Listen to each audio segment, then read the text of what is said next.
नवदास को हत्या मामला द्वंद्व दिनकु दिन बढ़िबार लगी। नवदास को हत्या पछरे असल आसामी किए गोपाल दास ना आउ किए अछि ए हत्या पछर मुख्य आसामी ताकू मध्य वर्तमान समय नहीं प्रश्न एवं एई घटना को नहीं चांचल्य सृष्टि करिछि राज्य रे। तेबे कहा जाउछि जेतेबेले नवदास को झियो दीपाली दास एवं तांको पुओ विशाल दास बयान रखिथिले जे सीबीआई तदंत हेउ ता परवर्ती समय रे गोटिए परे गोटिए तथ्य सामना को आसुची आ जे तथ्य सामना को आसुची ताहा समस्तंकु आश्चर्यचकित कला भली से तथ्य। तबे एठी कहा जाउछि जदि नवदास को हत्या पछरे गोपाल दास नुहंती आउ किए मुख्य आसामी अछंती सीबीआई तदंत कले से सबु प्रश्नर उत्तर मिलिबो एवं से सबुर समाधान हेबो एवं जदि सीबीआई तदंत हुए मुख्य असल आसामी किए धरा पड़िबे तेबे कहा जाउछि ए सीबीआई तदंत हेबो कि नाही कि सब किछि स्पष्ट हेई सारिछि एवं सीबीआई तदंत हेबार आवश्यकता अछि कि नाही एमिति अनेक किछि प्रश्न उठुछि एवं पुणी थरे नवदास को हत्या को नै राज्य राजनीति पुणी थरे सरगरम।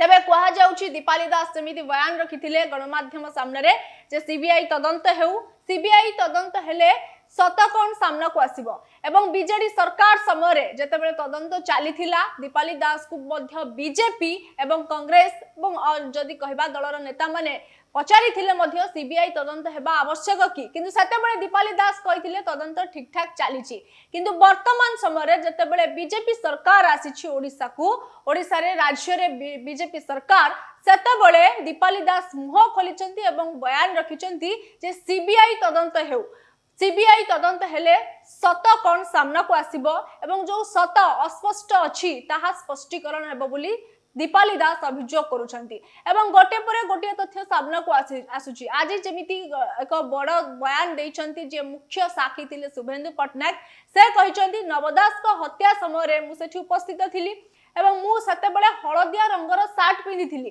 क्राइम ब्रांच मध्ये से सार्ट को जब्त करिथिला किंतु परवर्ती समय हळदिया सार्ट केमिति धळा हला एहा सीबीआई तदंत करू एवं सत कोन समस्त को सामना को आसु तबे एठी कहबा गोटे परे गोटे तथ्य सामना को आसुची ताहा समस्त को आश्चर्य करूची।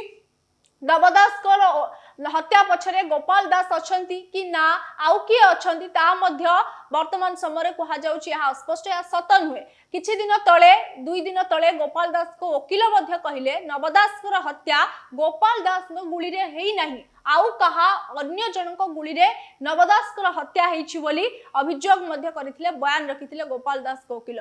तबे एई तमाम घटना को देखिला परे किछि सत जदि कहबा तदंत हेइथिला सत मध्य सामना को आसीथिला पुणी थरे जेतेबेले अभियोग करिसंती बयान रखुचंती दीपाली दास नवदास को झियो दीपाली दास एवं पुओ विशाल दास सीबीआई तदंत हेउ ता परवर्ती समय देखा जाउची गोटे परे गोटे तथ्य चांचल्यकर तथ्य सामना को आसुची।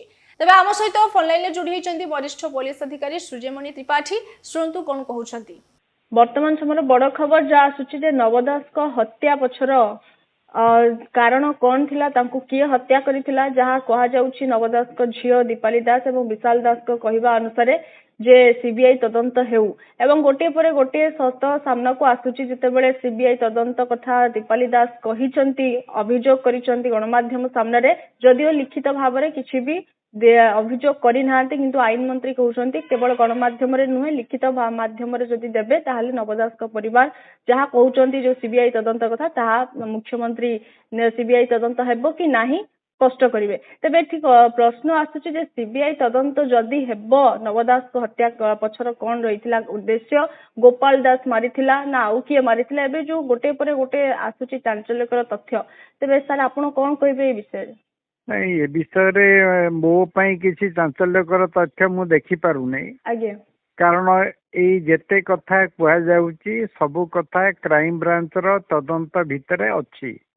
एवं ताकू स्पष्ट करा जाईची। आगे आगे मु बुझुची जे गोपाल दास जे ए केस रे अभियुक्त बोली दर्शा जाईचंती तांको वकील किछि कथा लोकलोचन को आनिबा को प्रयास करचंती। साधारण भाव में कहबा टिके मो कथा सुनतु साधारण भाव में कहबा गले ये अभियुक्त सी मकदमा से जो तांका विरुद्ध लागी जो अभियोग हेची सेतुरु मुक्ति लाभ करिया पे विभिन्न ମିଥ୍ୟାର ପ୍ରଶ୍ରୟ ନେଉଛନ୍ତି ଏବଂ ସେ ମିଥ୍ୟାର ପ୍ରଶ୍ରୟ ନେବାର ବି ତାଙ୍କର ଅଧିକାର ଅଛି। ତେଣୁ ତାଙ୍କ କଥାକୁ ପାଥେୟ କରି ଆମେ କ୍ରାଇମ ବ୍ରାଞ୍ଚ ତଦନ୍ତ କରିବା ବା ଅନ୍ୟାନ୍ୟ କଥା କ'ଣ ନା କ'ଣ ସିବିଆଇ ତଦନ୍ତ କରିବା ବା ଅନ୍ୟାନ୍ୟ କଥା କ'ଣ କରିବା ଏ ବିଷୟରେ ଆଲୋଚନା ହେବା ଉଚିତ ନୁହେଁ। ବର୍ତ୍ତମାନ ଆମର ସରକାରୀ ଓକିଲ ଯିଏ ଏଇ କଥାକୁ କ'ଣ ସିଏ ଗ୍ରହଣ କରୁଛନ୍ତି କି? ଆମର ଯୋଉ କେସ୍ ରେକର୍ଡ ଯୋଉ ଚାର୍ଜସିଟ୍ ସେଥିରେ କ'ଣ ଏ ବିଷୟରେ ସ୍ପଷ୍ଟୀକରଣ ନାହିଁ କି?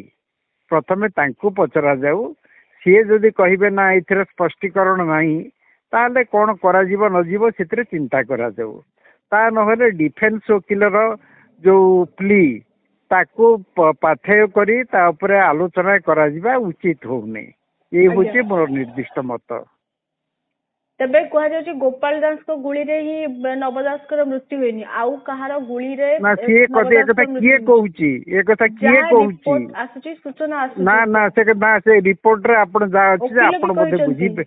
କିନ୍ତୁ କିଛି ଦିନ ତଳେ ଗତକାଲି କି 2 ଦିନ ତଳେ ଖବର ଆସିଥିଲା ଯେ କି ଓକିଲ କହୁଛନ୍ତି ନବ ଦାସଙ୍କ ହତ୍ୟା କେବଳ ଯେ ଗୋପାଳ ଦାସଙ୍କ ଗୁଳିରେ ହେଇଛି ତା ନୁହେଁ, ଆଉ କାହାର ଗୁଳିରେ ମଧ୍ୟ ନବ ଦାସଙ୍କର ହତ୍ୟା।